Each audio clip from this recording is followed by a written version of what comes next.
आज अपने पढ़ते हैं IUPAC नामकरण। किसके लिए? कोऑर्डिनेशन केमिस्ट्री यानी उप सहसंयोजक यौगिकों के लिए।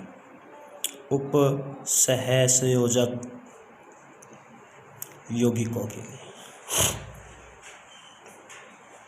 आपको पता है कि IUPAC नामकरण जब करते हैं तो IUPAC नामकरण में नियम होते हैं।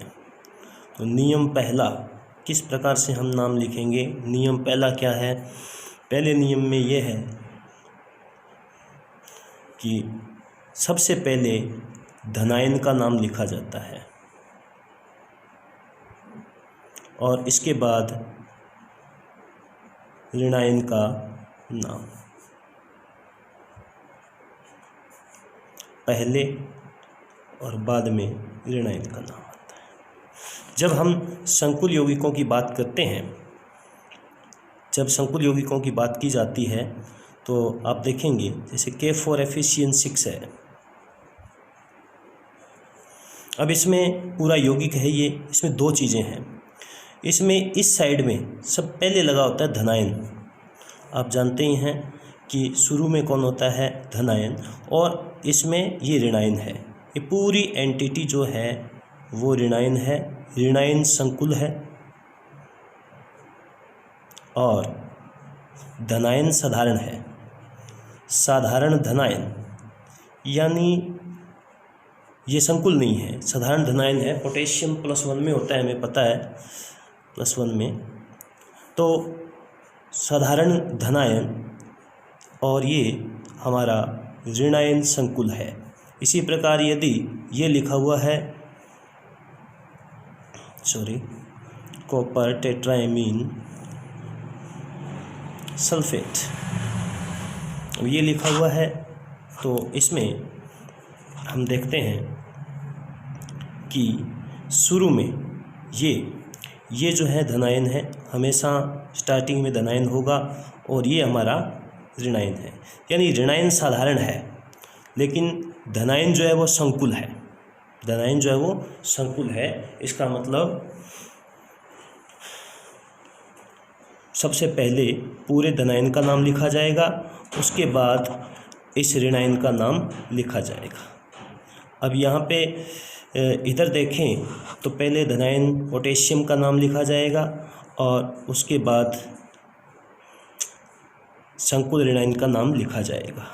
इसमें सेकंड नियम यह है कि धनायन और ऋणायन की संख्या का जिक्र नहीं करते हैं।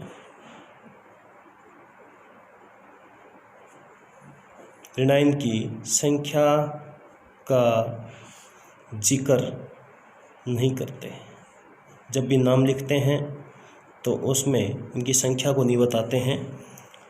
धनायन व ऋणायन की संख्या नहीं बताई जाती है। जैसे हम बात करते हैं AlCl3 की, तो दोनों ही देखो, दोनों नियम इसमें है। पहले किसका नाम लिखते हैं? एल्यूमिनियम। धनायन का नाम लिखा जाता है, फिर ऋणायन का नाम लिखा जाता है क्लोराइड। तो यहाँ पर कभी भी एल्यूमिनियम क्लोराइड, ये कोई संकुल यौगिक नहीं लिया मैंने, ये साधारण जो हम पढ़ते हैं उसमें एल्यूमिनियम क्लोराइड। तो यहाँ क्लोराइड की संख्या नहीं बताई जा रही है। वही नियम यहाँ लागू होगा कि जब हम इनका नाम लिखेंगे तो धनायन और ऋणायन की संख्या नहीं बताएंगे। जैसे Al2SO4 की थ्राइस एल्यूमिनियम सल्फेट बोला जाता है, तो डाई एल्यूमिनियम ट्राई सल्फेट नहीं बोला जाएगा, यहाँ पे एल्यूमिनियम सल्फेट बोला जाता है सीधा। संख्या नहीं बताई जाती है कितने एल्यूमिनियम में कितने सल्फेट हैं। उसी प्रकार जब भी संकुल यौगिकों का नाम लिखा जाएगा तो धनायन और ऋणायन की संख्या का जिक्र नहीं करेंगे। ठीक है, ऊपर बात आई थी कि धनायन का नाम पहले और ऋणायन का नाम बाद में। तो ये दो नियम सबसे पहले ध्यान में रखने हैं। दो नियम हमें ध्यान में रखने हैं। धनायन व ऋणायन की संख्या का जिक्र कभी नहीं करते। जैसे एल्यूमिनियम क्लोराइड बोलते हैं, एल्यूमिनियम सल्फेट बोलते हैं, तो इनमें संख्या का जिक्र नहीं करते हैं कभी भी।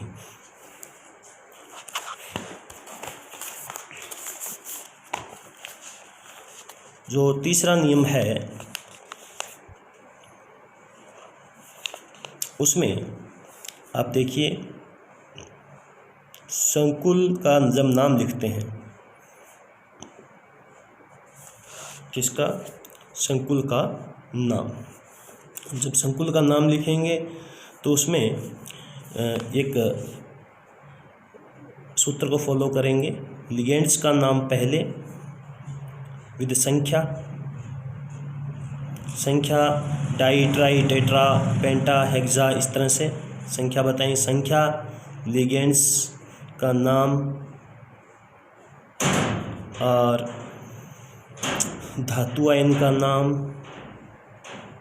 धातु आयन का नाम, और यहाँ पर धातु आयन की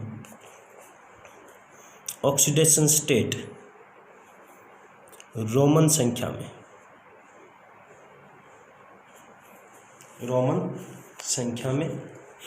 और एक नियम और है इसमें, देखते हैं। यदि एंटिटी ऋणायनिक हो तो, यदि एंटिटी ऋणायनिक हो तो धातु आयन को एड अनुलग्न के साथ लिखते हैं।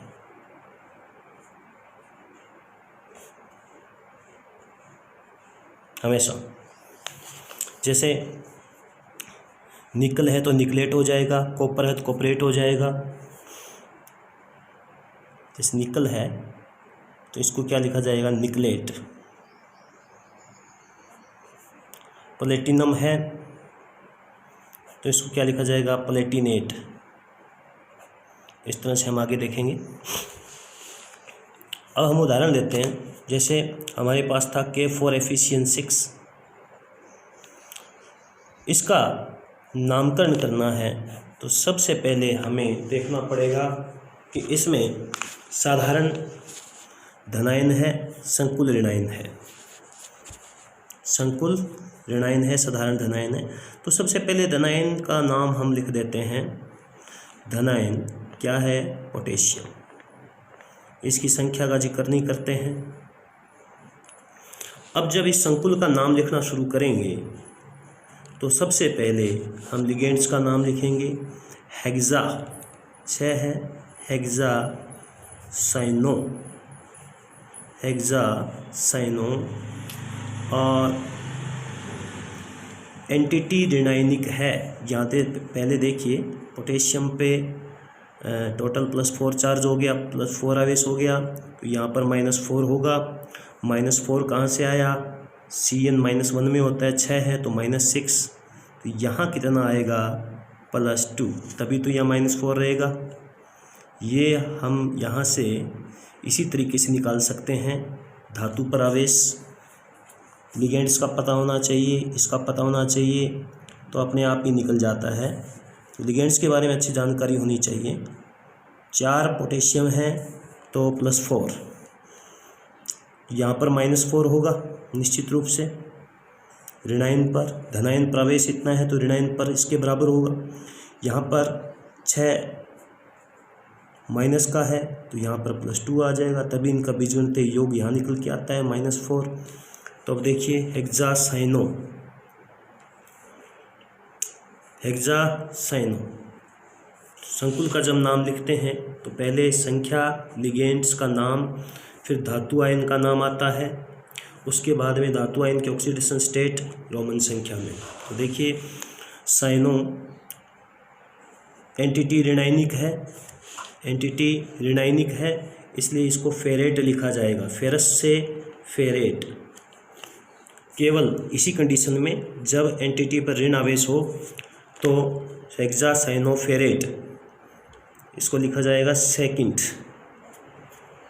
इस तरह से ये हो गया पोटेशियम हेक्सासाइनोफेरेट, इसका नाम हो गया पोटेशियम हेक्सासाइनोफेरेट।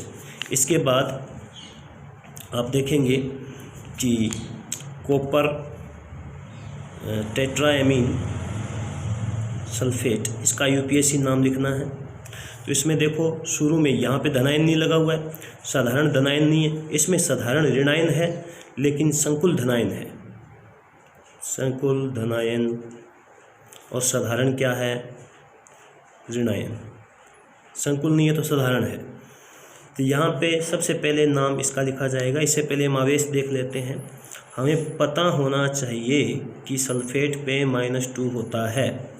हमें पता होना चाहिए कि सल्फेट पे -2 होता है। इसका मतलब यहाँ पर क्या होगा, +2 होगा। +2 कहाँ से आता है, अमोनिया पे 0 आवेश, उदासीन लिगेंड है, तो कॉपर पे +2 होगा। कॉपर पे +2 +0, ये +2 बार आ गया। इसको उदासीन करने के लिए -2 सल्फेट लगा दिया, तो ये पूरा एक यौगिक बन गया है। तो इसमें नाम लिखा जाएगा, 4 लिगेंड है। संकुल का नाम लिखते हैं तो सबसे पहले यहाँ से शुरू करते हैं। संख्या लिगेंड का नाम, धातु आयन और ऑक्सीडेशन स्टेट, ये सूत्र है। संख्या लिगेंड्स का नाम, धातु आयन का नाम और +2, ऑक्सीडेशन स्टेट रोमन संख्या में। अब एंटिटी धनायनिक है, इसलिए यहाँ पर सीधा कॉपर आएगा, क्यूप्रेट नहीं आएगा, copper. Tetra amine copper second, देख लीजिए, टेट्रा एमीन कॉपर सेकेंड 2 +2, इसको हम सेकेंड लिखेंगे। और यहाँ पर ये साधारण ऋण आयन है, इसलिए इसको सल्फेट लिखा जाएगा, ना कि सल्फेटो, ये ध्यान रखना है। लिगेंड नहीं है ये एक साधारण ऋण आयन है, इसका नाम सल्फेट लिखा जाएगा। ये चीज़ अंदर होती तो इसको हम सल्फेटो लिखते, लिगेंड के रूप में नहीं है, सल्फेट या लिगेंड के रूप में नहीं है, इसलिए ये सल्फेट ही लिखा जाएगा। तो tetra amine copper second sulphate. Thank you, आगे के लेक्चर में देखेंगे बाकी।